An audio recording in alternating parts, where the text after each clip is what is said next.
Ladies and gentlemen, a man who's been a general manager for the Panthers for 4 years. 3 of the times he's been up for general manager of the goddamn year. Wow. Bill Zito. Yeah, Bill! How are you, Thanks Bill? for having me, guys. Hey, Glad Bill, to be here. Bill, DJ? hey, Bill, sorry you had to hear our banter there about our show tomorrow in Cary, North Carolina.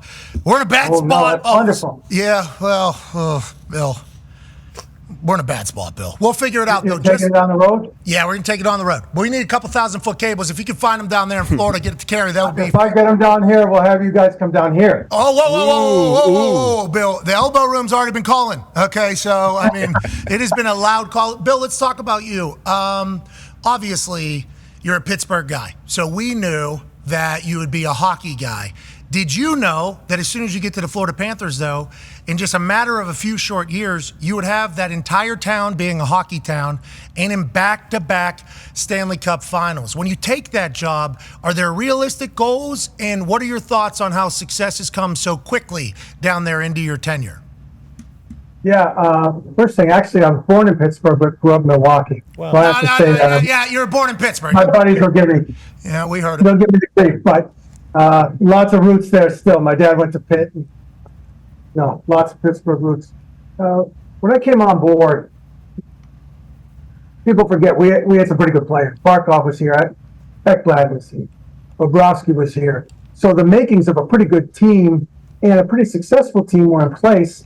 And then we were really fortunate when we started to add. The first guy was Patrick Hornquist, and he's a culture changer himself. I don't know if you guys ever spent any time with him, but he's the energy and the enthusiasm most important to compete. Like the very first practice ended, the guys, they did a little shooting and skills, and then they got off. And he chased everyone down and got them back out there to work on the power. It was impressive, and it was sincere. So whenever you have that type of culture being built that quickly, is there a style of team that you want to have? Like, obviously, when we're talking about a team from South Florida, it's wild to say this, but like you guys are more physical than everybody that is seemingly on the ice. You guys, your stars aren't scared to fight. Then you talk about the skill. Sam Benton did no-look passes and what Tkachuk's able to do. Like, how do you piece a team together? What are the core, whenever you're looking for a player, if he would fit in the Florida Panthers uniform? Is it just physical, tough? Like, what is it that you're looking for, and how'd you get this roster to where it is?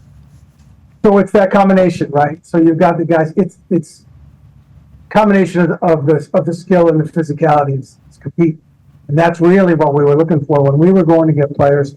We wanted people who hated to lose, people who they have some extraordinary skill. They might have some other. It might be skating, it might be size, but whatever it is, they hate to lose and they want to come in, and they're willing to commit to the team. And that was really the blessing, and it came together.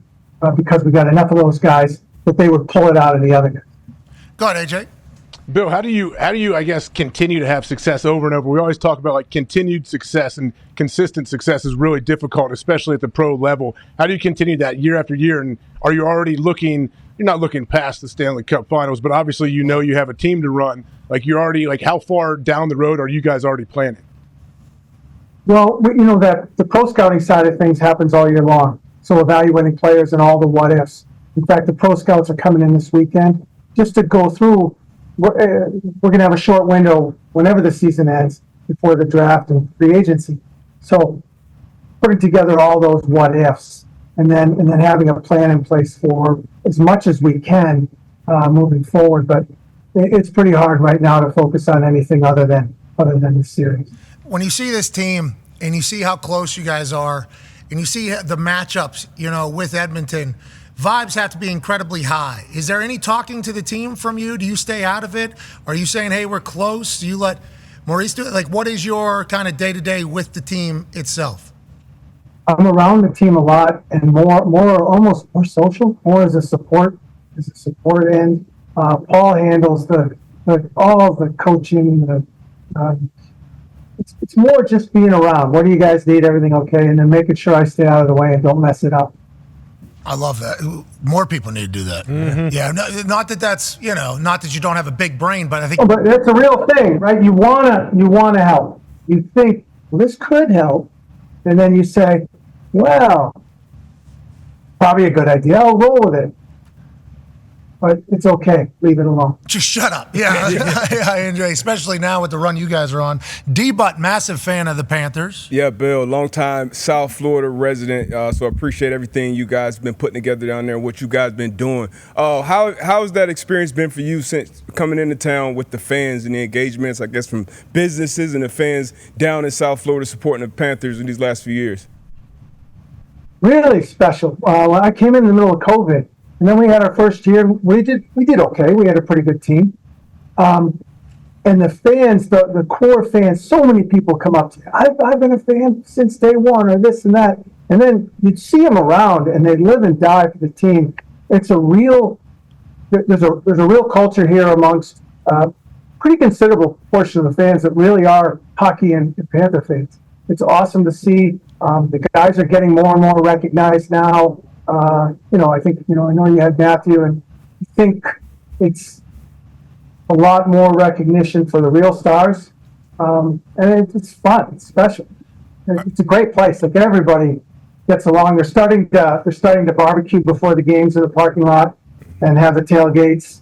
And it's a blast. Do you sell to potential free agents or somebody? Like Tkachuk told us that every day there isn't a game, he's on the beach. It's like not a lot of places have that option in the NHL. Or golfing. Or golfing. Like, are you talking about that whenever you're trying? Or fishing, I guess. Is that marlin yours? I was going to ask. Oh, that's a sailfish. One of our scouts caught it, and so we're going to have we had scouting meetings, and one of the scouts got a sailfish. And so we're putting it up in we have this beautiful new facility.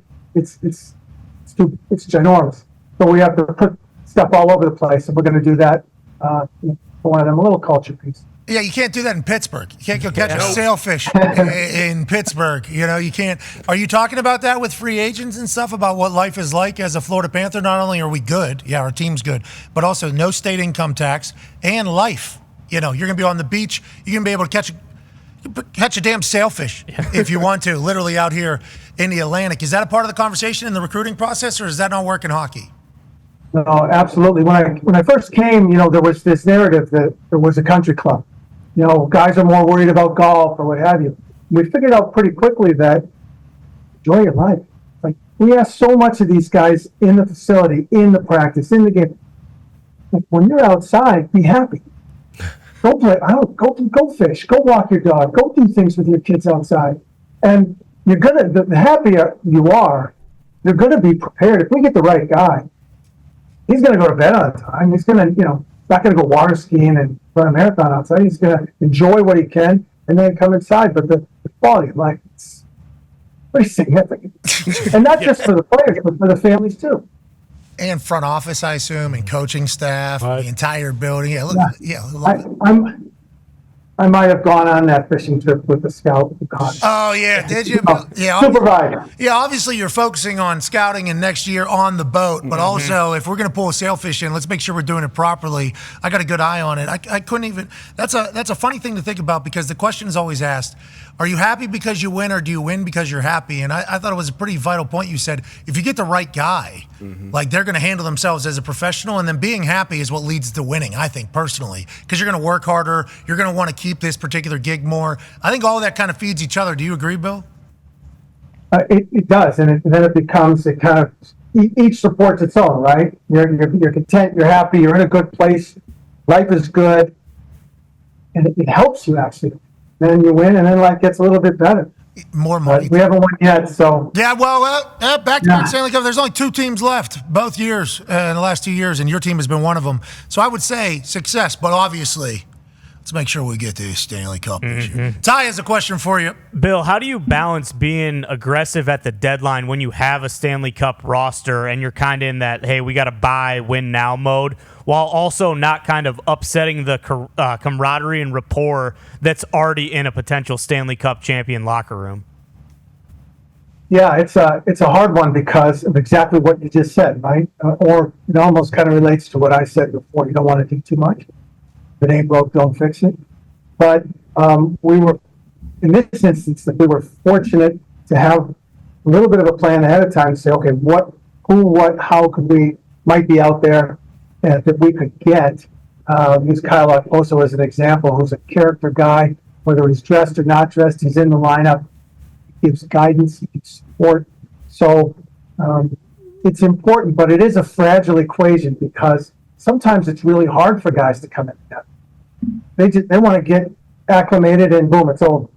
So it's a little bit of luck too. Well, everything is a little bit of luck. Seems like it's going your way down in South Florida. Man's got a question for you. Yeah, Bill, before the Panthers clinched the Eastern Conference Finals, did you tell the team, like, hey, if any of you guys touch that trophy, you're off the team immediately? Or is that just something the team understood going into it, like, hey, we're going after Lord Stanley's. We don't care about this one at all? Well, last year they grabbed it, and I rather appreciated it. Thought it was bold. I was like, that's awesome. And then I came down this year, and I didn't know what they were going to do. In fact, someone had asked me, media, what do you know what they're going to do? I said, no, I'm not going to ask. And I got out there, and then I think this tells a little story about our team and actually about Matthew. So usually, like for the picture last year, the players won. It's their thing. And we just kind of stayed on the bench and went to the locker room. We were going to do the same thing. Matthew turned to Paul and said, no, everybody. And Hell yeah. it was pretty cool. So then when we were going back there, they're screaming, don't touch it, don't get close to it. So that's when I knew. I like that the team is like, hey, GM, let's go. We're getting head coach. Let's go. We're getting photo. And also,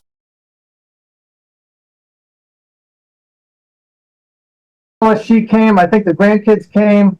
It was awesome. It's kind of how it is. Just everybody's involved. Chucky made sure Bob got up in the picture too, because I think last year he was kind of buried in the back a little bit. Made sure Bob got up front and center. Bill Daly saying, okay, none of us are touching it in a nice suit. Look at the team. Hey, let's go. The boys are tight. Boys are rallying. Last question here from AJ for you, Bill. Bill, can you talk a little bit about bringing Tkachuk in and what he's done, not only for, like, obviously on the ice with the boys, but also his family? I know Big Walt is around a lot. Like, what has that done, I guess, for the whole franchise? It's great, and you can tell just as a family how close they are, how much they love each other, how much they support each other. Big Walt's around a lot, and it's been not only an essay sort of for everybody on how to treat people but even Walt, like when he comes on a father's trip, and he's gracious and kind and patient with all the dads, and it's been wonderful, and that sort of characteristic of the whole family comes through Matthew and the way he does things. And like I just told you, he had the presence in the moment to say, no, everybody get in here. It's how he is. They want to include everybody and want to make sure that everybody has fun. And I think Matthew, like the way that happens with our group is now there's accountability that comes with it. We all want you to enjoy and have fun, but you also have to work as hard as we do. Work hard, play hard, two things that have to go together if you want to have success. Seemingly, you have found a group of guys that love both of those things. Congrats on building a great culture. Congrats on all the success, and good luck with this Stanley Cup run against Edmonton. Why don't you trade? Okay, just throwing some things in the sky here. Tkachuk to the Penguins. Oh, Pittsburgh Penguins. Trade him to the Pittsburgh Penguins. We'll take Bob as well. Sure. We'll take Bob as well. Reinhardt, maybe. Yeah, and then if you could do a 3-team trade, if we give McDavid over to the Penguins, that would help you right now. So just something to think about, Bill. If you want to send some players up to Pittsburgh, we'd be appreciative. Fair enough. Oh, Bill, you said earlier I'm Milwaukee. Are you holding good play? Milwaukee. I grew up in Milwaukee. Okay. All right. I was a bat boy for the Brewers growing. I'm all Milwaukee. That's not true. I grew up a Steelers fan, and I still think I have a Franco's Italian Army T-shirt in my attic. Okay. Wow. Now we're talking Bill Zito. All right, I appreciate you. Ladies and gentlemen, the general manager for the Florida Panthers, Bill Zito. Yeah, Bill.